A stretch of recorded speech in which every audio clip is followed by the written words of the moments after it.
My name is Lea. I am I guess a scientific researcher at FIZ is Hmm. what you call that. Hmm. I'm a lawyer by Yeah. profession. I actually have a major in criminal science, Oh. which is quite different to what I'm doing now. I'm working with intellectual property and data privacy. I love this job. I love my position. I love the field. Intellectual property and data privacy is so Hmm. diverse. Hmm. And also the work field of my colleagues is very diverse. And my boss is a woman who also has two children. Yeah.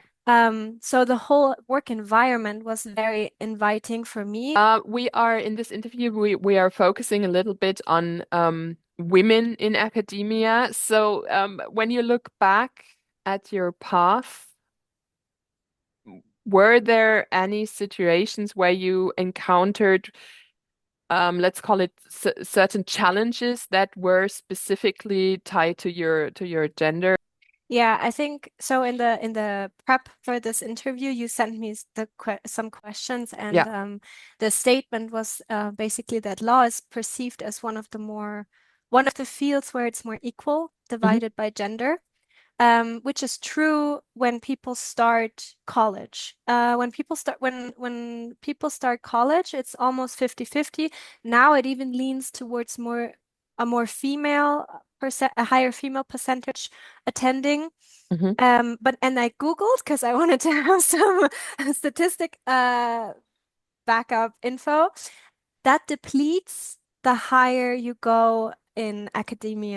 academic careers. So Yeah.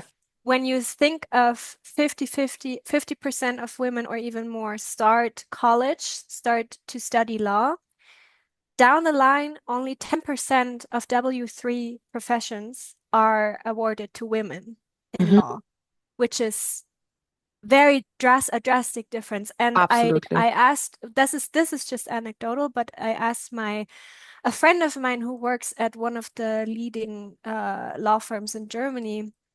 When you look at the partnership, the person awarded with a partnership in the law firm, the percentage of women awarded that position is only 10%. Wow. Okay.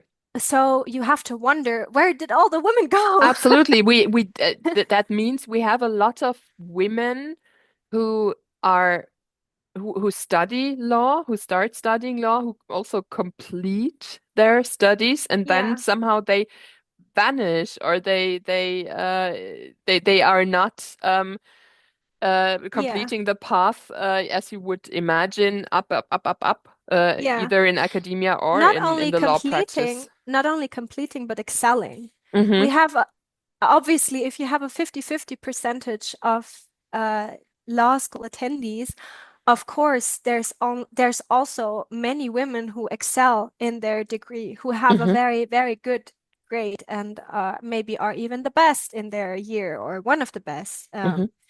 or in the top 10 or whatever. So it's also not that those positions don't open for women because of less achievement Hmm. academic, Hmm. which I mean we both know is of course, but Yeah. I feel like I have to state it. Yes. But when you look at the institutions and as law school as a whole, it is very conservative still, and it is quite a boys' club in Hmm. some areas. I feel like my generation, it is a bit odd because of course we rarely have very open extreme sexism as a person stating or a man stating a woman shouldn't work. Of Hmm. course we don't have that. No. I didn't experience that, thank God.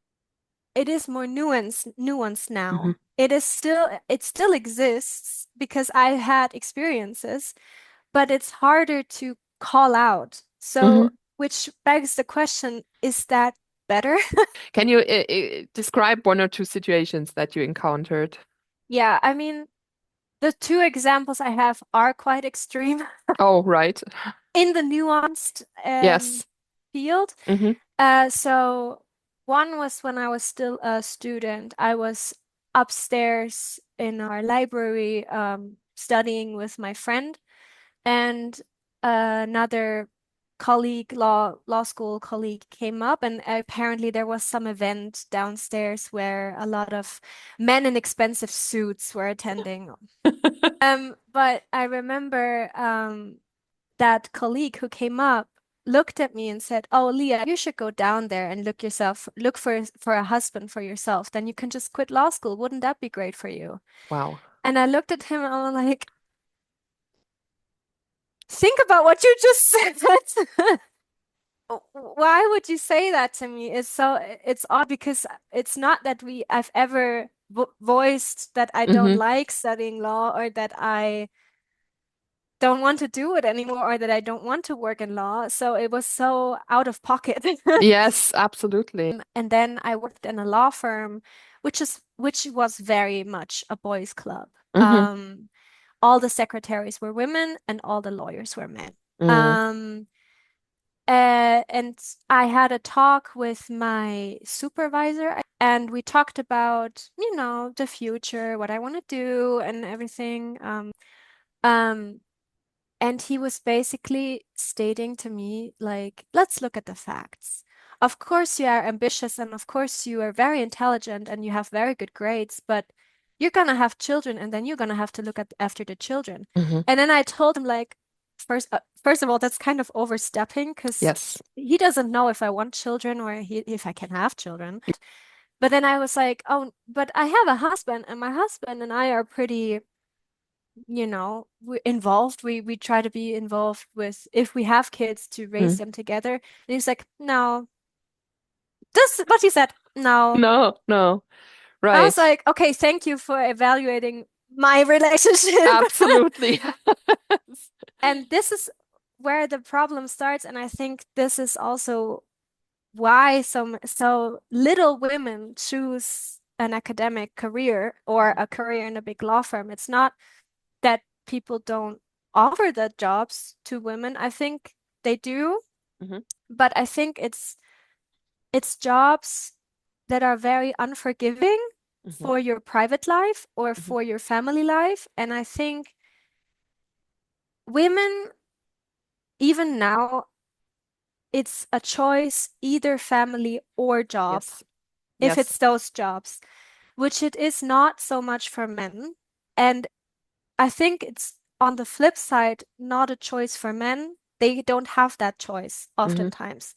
How how would the system need to change, the system academia need to change in order to make it easier for women to have a career, to have a family, and not being divided by these two things. I think the first step, which is kind of like a circle argument, because the first step would be to have women as role models in that Hmm. field to Hmm. show you that it can work.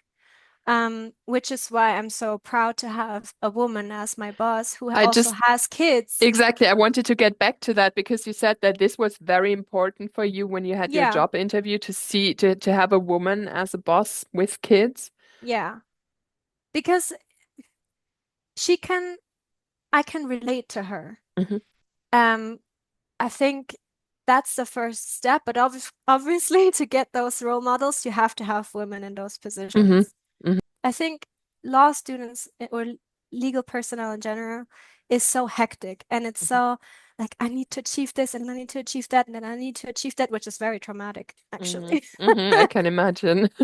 So it's worth it to just sit with yourself, your emotions, and your situation for a moment and breathe and then think about what you have and think about what you can build upon what you have. Hmm. I think that that will be my message. It would be very sad if the women, if young women, in order to fit in, would lose the qualities that make them unique and that bring a unique perspective into the workplace, which we need. Hmm. And that's generalizing. Not all women are soft. Hmm. You get me. But I absolutely, yes. whether it's softness, whether it's quirkiness, whether it's whatever it makes you you, Hmm. keep that, like, don't kill that spark.